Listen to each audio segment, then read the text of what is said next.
Full process description. The water immersion leak test is a key procedure in the factory inspection of DONGTAI F-series gear reducers. This test is designed to assess the sealing performance of the reducer housing. The method involves fully immersing the assembled reducer in water.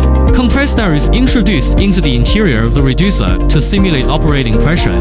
Continuous bubbles in the water are observed to determine whether there are any leakage points. Quality standards and advantages. The absence of bubbles is the sole criterion for judging the seal as qualified. This test effectively ensures the reliability of the oil seals in gear reducers under harsh operating conditions. The water immersion leak test is directly related to the long-term stable operation and service life of the product. 9. By performing the stringent sealing test, DONGTAI guarantees the factory quality of the F-series gear reducers. This process reflects DONGTAI's high standards for product detail and reliability.